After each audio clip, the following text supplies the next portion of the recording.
मैं हूं तारक चौधरी।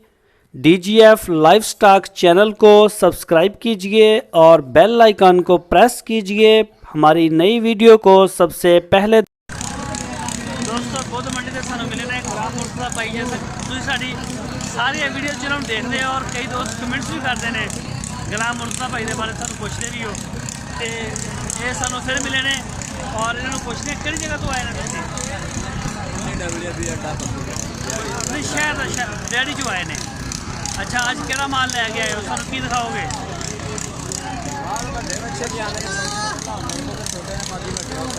अच्छा बड़े उस साइड से ने। चलो दोस्तों देखते हैं भाई का माल। अच्छा गुलाम मुर्तज़ा भाई दिहाड़ी जो तुसीं माल लैके आए हो तो यह जिहड़ा माल तुहाडा पांच जानवर ने पंजां दा की मंगदे पे हो? 1,05,000 रुपया। नस्ल है या कोई दगड़ मगड़ी है?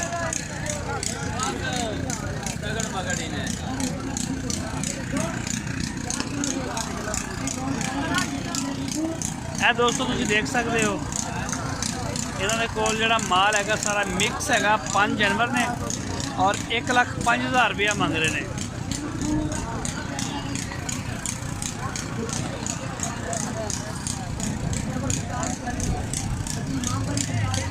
अच्छा लग्या किन्ना पंजा का? 70,000। बड़ा फर्क है 70,000 का तो 1,05,000 का।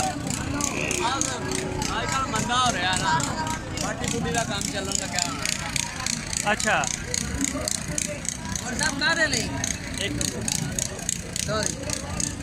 ते तुहाडा ज़हन कितने तक रहेगा देने का? 85,000 का। ਇਹ दोस्तों तुसीं देख सकते हो 85,000 रुपए के 5 जानवर ने और मिक्स नस्ल ने और उम्र भी फर्क है। कोई छोटे ने कोई ज़रा वड्डे ने। ठीक है मुर्तज़ा भाई ओके मेहरबानी। अपना नाम दसना? राशिद ले दस ना भुलन वाला ही नहीं तेरा। चंगा भला विगड़ की भला तू। अच्छा राशिद भाई चारों का की मुकना?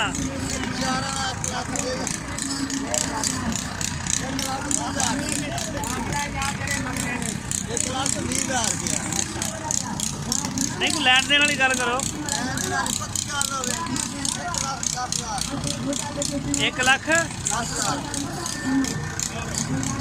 1,00,000 नस्ल केड़ियां ने? दगड़ मगड़ है पिशावर दे ने लैके तुम इतों आए हो तो है पिशावर दे ने।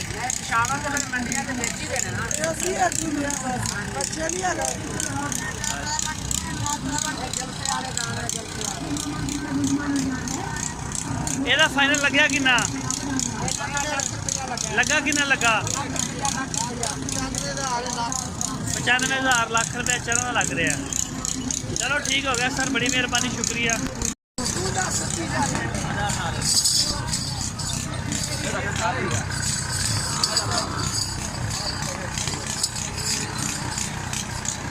नाम की अपना? मेरा नाम ही तारक तेरा नाम ही तारक। अच्छा आज 4 अच्छे लैके आए हो? है केड़ा वा लाल जी? लाल केड़ा वा है? ये लाखा है दोस्तों। शोर काफ़ी ज़्यादा है रेडियन उत्ते ना काफ़ी ज़्यादा सही है।